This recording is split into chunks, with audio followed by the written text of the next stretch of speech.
Fala galera, sejam muito bem-vindos a mais um vídeo aqui no canal, aqui quem fala é o Matheus. E sem muita enrolação, nessa aula a gente vai finalizar a nossa API, então a gente vai criar o esquema, definir os resolvers e todo o resto. Então, se você ainda não assistiu as 3 primeiras aulas dessa playlist, eu vou deixar aparecendo no card aqui em cima, assiste lá, porque senão você vai ficar totalmente perdido aqui, beleza? Então vamos lá, eu vou começar criando uma pastinha dentro de GraphQL chamada Modules. Dentro de Modules, outra pasta chamada Users, e aqui dentro é onde a gente vai pôr todos os nossos types, carries, mutations, resolvers e por aí vai. Então vou começar criando um arquivo chamado resolvers.js, que vai ser um export default de um objeto, e aqui dentro a gente vai criar carry e mutation, beleza? E bom, na aula passada eu falei que a gente não ia mais criar o nosso esquema naquele formato de usar o DQL tag para conseguir fazer o syntax highlight e tudo mais dentro de uma variável JavaScript, né? A partir de agora a gente vai criar arquivos com a extensão do próprio GraphQL. Então, schema, vou chamar de schema, né? Você pode dar o nome que você quiser, .dql, tá? .gql. Se você quiser, você pode usar a extensão .graphql também ou .graphqls, mas por motivos óbvios, né? É muito mais fácil digitar 3 letras, eu prefiro usar o GQL. Então, dou um enter aqui. E vamos lá, vamos definir o nosso esquema. Então, type user vai ter um underline ID, que vai ser um IDzão, que é aquele ID que o Mongo gera. Deixa eu puxar meu model de user aqui para o lado para eu ir me baseando. Então, deixa eu fechar. Então, aqui a gente tem um first name, que é uma string e obrigatória.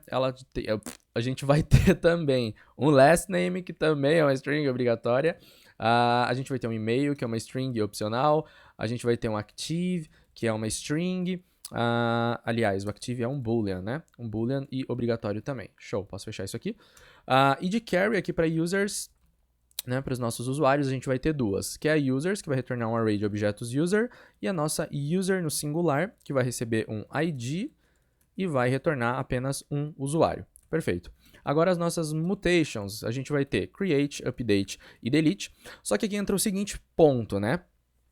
Bom, a gente está segmentando, a gente está modularizando a nossa aplicação, então nossos users eles vão ter um arquivo schema.gql aqui que tem suas próprias carries e mutations, a gente vai ter os nossos posts que também vão ter seu arquivo .gql e suas próprias carries e mutations, só que quando a gente for passar isso tudo lá para dentro do Apollo, a gente vai precisar fazer um merge desses esquemas, ou seja, a gente vai pegar aqui as types mutations de user, as type mutations de posts e juntar tudo em uma só. Então se a gente usar exatamente o mesmo nome, olha só, uma vai sobrescrever a outra, vai dar conflito, vai dar uma série de problemas. Então, o que normalmente eu faço para prevenir esse tipo de situação? Eu uso esses prefixos, create, update, delete, e aí depois eu venho aqui e coloco o nome da entidade que eu tô querendo trabalhar, que eu tô querendo manipular, beleza? Isso vale para carry também, tá? As carries, elas também vão ser feitas esse merge. A gente já vai ver como é que a gente vai fazer isso. Beleza, então, delete user, vou começar por ele, vai receber um ID do tipo IDzão e retorna só um boolean, se deletou ou não deletou. E vamos aqui no create user, que vai receber first name, que é uma string obrigatório, last name também string obrigatório, email, que é uma string opcional, active, que vai ser um boolean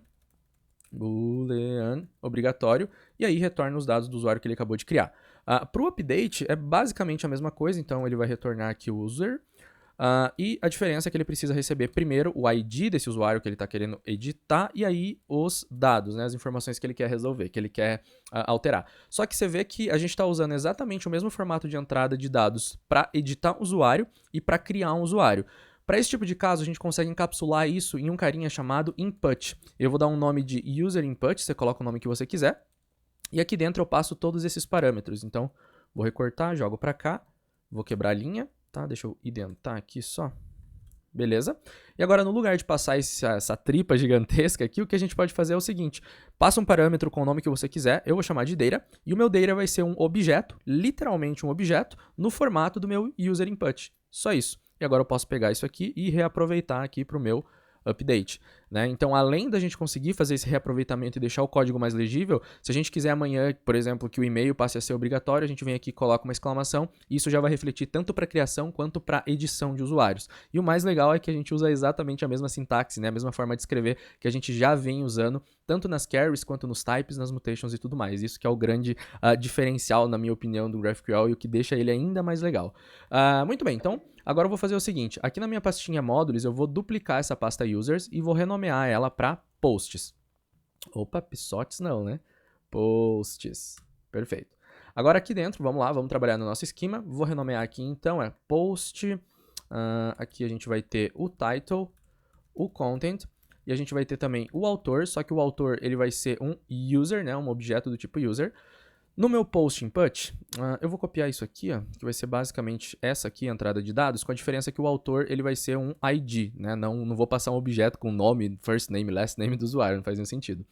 De carry, a gente vai ter posts, que vai retornar um array de post. A gente vai ter a carry post, que vai receber o ID e retornar apenas um post.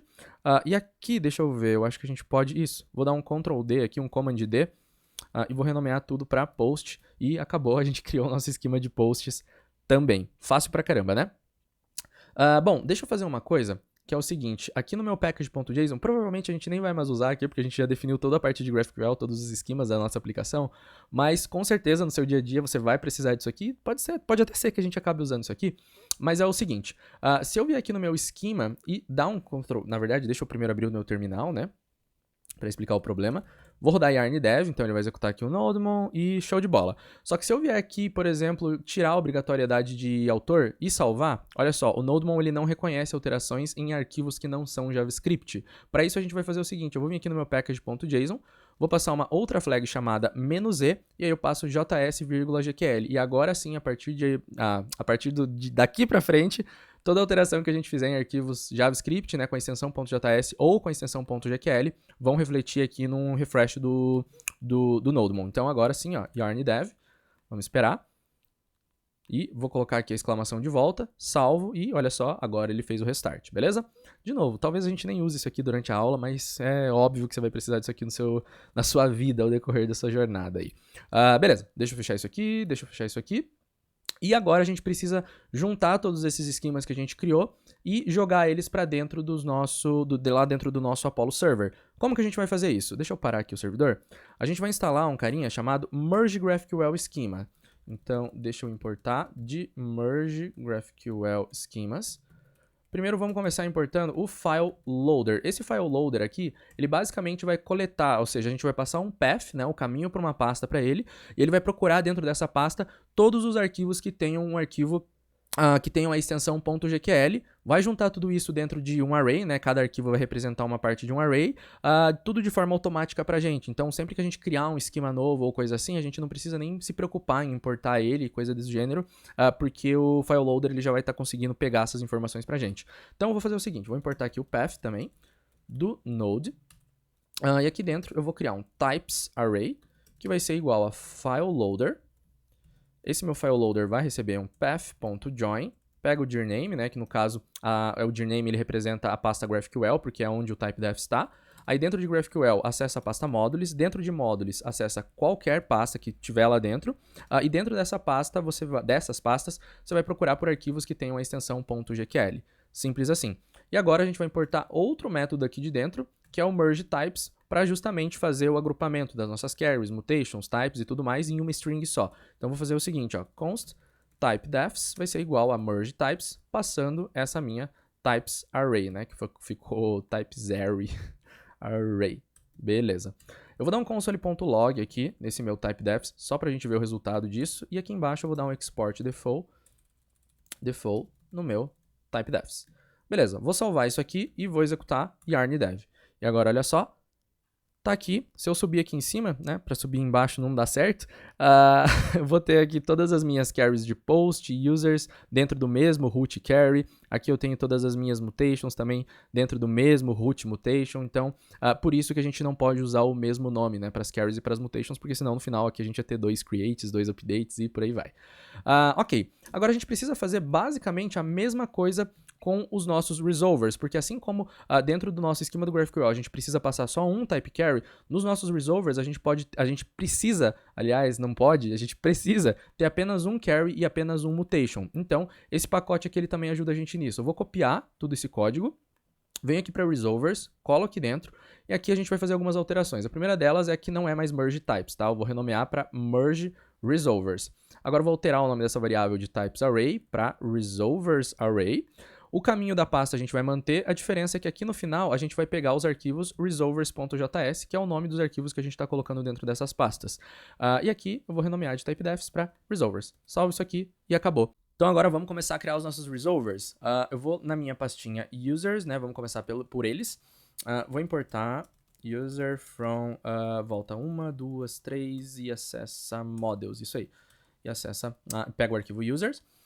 E vamos lá, vou criar aqui primeiro users, dois pontos, vai retornar uma função. Aqui a gente pode retornar direto, então user.find. Vou também ter a minha user no singular, então eu ignoro aqui o primeiro parâmetro, a gente vai ver ainda nessa aula o que é ele. Vou desestruturar o ID e mudo o método aqui para find by ID, passando esse ID que a gente está recebendo na requisição. Pronto, já criamos todas as carries dos nossos users. Simples assim, né? 2 linhas de código. Vamos para o create user agora. Então, create user vai receber underline e data. E a gente vai retornar também user.create data. Esse data aqui, por que a gente está passando direto? Basicamente, dentro do nosso esquema, quando a gente definiu aqui a mutation create user, que ela ia receber a propriedade data, a gente disse que essa propriedade data é um objeto do tipo user input, que vai receber esses campos aqui e nesses formatos. E se a gente voltar aqui no nosso model de user, aquele first name, last name que a gente tem dentro aqui do nosso esquema são exatamente as mesmas propriedades que a gente definiu dentro do esquema do Mongoose. Então, por isso que a gente pode passar assim direto, né? Beleza, agora vamos ter aqui também o update user, vai receber underline, aqui a gente pega o ID e o data, e aí a gente retorna user.findOneAndUpdate, cadê AndUpdate? E aí eu passo ID, data e uma flag new true. Por que essa flag aqui? Bom, basicamente, se a gente não passar ela, o Mongoose ele vai retornar os dados do usuário quando ele faz o find one. Ou seja, esse método ele primeiro busca o usuário no banco com esse ID, e aí se existir ele faz o update com os dados. E sem aquela flag, o valor que ele retorna dessa requisição, mesmo dando sucesso no update, é o valor do find one, ou seja, os dados de antes de atualizar. E aí com essa flagzinha aqui, ele retorna os dados novos. Beleza, e agora o delete user. Para ela a gente vai usar aqui uma funçãozinha normal, porque eu preciso fazer um tratamento nela. Então, underline, pego o ID que eu quero deletar, vou criar um const deleted, vai ser igual a await, user.findOneAndDelete, passo aqui para dentro o ID, e aí eu dou um return, exclamação, exclamação, deleted. Return, ué, tá, eu passei uma vírgula aqui. Então, o tratamento que eu falei é basicamente colocar essas duas exclamações aqui na frente, né? Que eu quero dizer, eu quero forçar que o retorno dessa função aqui realmente sempre seja um booleano. A gente pode até, eu só não queria fazer para não confundir muito, mas basicamente a gente pode fazer isso aqui, ó. A gente retorna o await, e aí na frente desse parênteses, deixa eu só apagar aqui, na frente desse parênteses a gente põe duas exclamações, então já ficou um pouco mais enxuto também. Beleza, vou salvar isso aqui, vou copiar tudo que a gente escreveu nesse arquivo e vou jogar aqui para os meus posts. Agora a gente só precisa mudar, né, tudo que é user aqui, então vamos primeiro alterar aqui o import para post. Minhas carries elas não são users, né, é posts e post.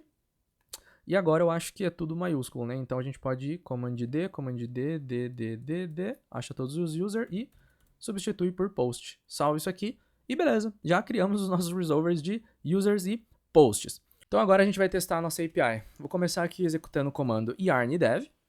Beleza, vamos esperar carregar. Show, deixa ele abrir o embaixo aqui, ó. Pera aí, deixa eu puxar esse negócio pra cima, cadê? Venha, meu filho, sobe. Aí, subiu. Bom, se a gente abrir a minha docs, a gente tem então a documentação de todas as carries, mutations, posso abrir aqui create user, aí eu sei os argumentos, ó, o seu formato aqui desse user input que ele recebe na propriedade data e por aí vai. Essa documentação aqui ela é bem completa e ajuda bastante. Bom, vamos começar criando aqui um usuário, então mutation, create user, engasguei sozinho. Vou passar uma propriedade data, que vai ser um objeto, aí eu passo first name, Matheus, last name, Silva, e-mail vai ser mateus@teste.com e active true.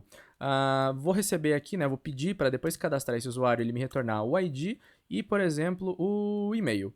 Mando executar e tá lá, então o nosso underline ID e o nosso e-mail. Bom, agora eu vou fazer o seguinte, eu vou criar aqui uma carry users, né, para retornar uma lista de usuários. E eu vou pedir para ele trazer para mim todos os IDs e os first names. Não, vamos pedir ID e active. Vou executar. Aqui ele está com 2 registros que eu acho que eu estou usando um banco que eu já tinha alguma coisa cadastrada. Deixa eu trazer first name aqui também. Enfim, não tem problema, deixa aí. Ok, então vamos lá, vamos cadastrar agora aqui, vamos aliás executar uma carry chamada user. Nessa user eu vou passar um ID e esse ID aqui eu vou pegar esse cara, vou enviar aqui dentro, tá? Então envio aqui dentro. mando executar. Obviamente, né, eu não pedi nenhum campo, vai dar erro. Vou pedir first name e last name. Rodo, e agora sim ele trouxe para mim first name e last name.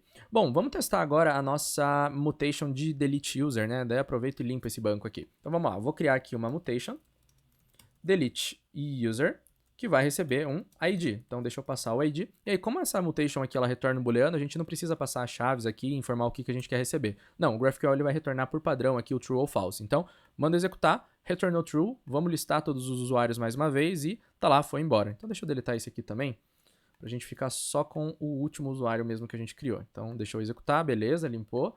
Vou rodar aqui de novo e agora sim a gente tá com apenas um usuário, né? Isso, agora sim. Então deixa eu mudar o ID aqui também. Perfeito. Bom, vamos testar a última mutation que falta, que é a update user. Então, update user vai receber um ID, que é esse ID aqui, e aí também recebe a propriedade data, que eu vou pegar todos os parâmetros desse carinha aqui. Nesse caso, eu vou alterar apenas o meu first name, o meu last name e acho que só. E aí eu vou pedir para ele trazer o first name e o last name para eu ter certeza que ele fez o update. Mando enviar e tá lá, Mateus 2, Silva 2, deixa eu puxar aqui as informações do usuário e realmente salvou lá no banco de dados, beleza? Então finalizamos os testes dos nossos usuários. Eu não vou testar os posts aqui, porque senão vai ficar um pouco chato, né? E é mais do mesmo no fim das contas. Bom, mas vamos supor o seguinte agora, vamos implementar uma coisa nova. E se eu quiser, por exemplo, ao invés de puxar first name e last name e ter que juntar isso lá no front-end, puxar direto o full name do usuário, né? O nome completo dele. Aqui ele tá dando um erro porque realmente não existe. Então como é que a gente pode fazer isso? Vamos lá. Vou vir aqui no meu esquema de usuários, vou definir uma nova propriedade no meu type user, que vai ser o full name do tipo string. Salvo isso daqui, volto agora para os resolvers de usuários, e da mesma forma que a gente consegue resolver carries e mutations, a gente consegue resolver todas as propriedades de um user, né? Por padrão, a gente não precisa fazer isso aqui, é o que a gente chama de resolver trivial, né? O GraphQL ele já sabe o que ele precisa fazer, mas, por exemplo, nesse caso, onde a gente quer criar uma propriedade ali onde a gente vai controlar o resultado, né, o retorno dela, a gente pode fazer isso aqui. E aí a gente passa full name, vou retornar, por exemplo, uma string, né, como tá lá dentro, triste, né? Eu ia escrever teste, eu escrevi triste, mas vai ficar triste então. Acho que é uma mensagem do meu subconsciente para mim. Beleza, então eu vou executar aqui full name e olha só, ele trouxe para mim o triste. Então, enfim, muito fácil, né? Só que não é triste que a gente quer retornar, né? A gente quer retornar o first name e o last name. E agora que entra esse primeiro parâmetro aqui. Basicamente, esse primeiro argumento que a gente recebe nessa função do resolver é o contexto. Então, nesse caso, por exemplo, eu vou receber as propriedades do meu user. E aí eu consigo retornar user.firstname e user.lastname. Salvo isso daqui. Deixa eu pôr uma vírgula aqui que eu tenho toque. Salvo isso daqui, vamos esperar o NodeMon restartar. Beleza, restartou. E agora, quando eu executo, olha só, ele traz aqui Mateus 2 e Silva 2. Deixa eu editar esse negócio e tirar esse 2 do nome. Então, tira isso daqui, beleza. Volto pra cá e tá lá, Mateus Silva. Tava quase finalizando a aula, na verdade já tinha finalizado e eu lembrei que faltou a gente fazer uma coisa na API. Que é o seguinte, eu vou criar aqui uma mutation. Create post, que vai receber um data. E aí aqui dentro eu passo o title, então título. Content vai ser conteúdo. E o autor, deixa eu pegar aqui o ID dos meus usuários. Então, carry users traz para mim apenas o ID. Então, users. Show, vou pegar aqui o ID desse usuário e vou jogar aqui como autor. E aí eu vou trazer aqui o título da notícia, só, enfim, não vai ser útil aqui pra gente. Beleza, então cadastrou. Agora eu quero fazer o seguinte, eu quero que quando o usuário executar uma query, posts, por exemplo, ele possa trazer, além das informações do post, as informações do autor. Então, quero trazer, por exemplo, o título do post e o nome completo do autor. Se eu executar isso aqui, ele até traz aqui, né, mas ele fica undefined porque ele não sabe resolver esse negócio. Então, agora a gente vai fazer isso. E a gente resolve isso da mesma forma que a gente fez para resolver aqui o full name do user. Então, eu venho aqui nos meus posts, vou criar aqui um post, uma chave post. Aqui dentro a gente vai receber, então, author, né, é a propriedade, né, então sempre que a propriedade author de um post for solicitada, ele vai executar essa funçãozinha aqui. Então, deixa eu trazer para cá. Ele vai executar essa função, aqui a gente recebe o post, vou importar agora aqui o meu model de user, então pego o meu user, vou retornar aqui direto, user.find post.author. Salve esse negócio, beleza, vamos esperar ele restartar aqui embaixo, e show de bola. Agora, quando a gente executar, olha só, ele deveria ter trazido o meu full name. Não trouxe. Vamos ver por quê. Deixa eu atualizar. User.findById, né? Não é find. Beleza, agora sim ele vai. Então vamos voltar para o playground, executo, e agora sim tá lá o Matheus Silva. E agora sim, de novo, a gente vai finalizar essa aula, vamos ficar por aqui. Muito obrigado por ter assistido até o final, acho que deu para entender bastante coisa. E na próxima aula a gente vai finalizar essa aplicação implementando o Real Time com as Subscriptions. Então, ficamos por aqui e eu te vejo na próxima aula.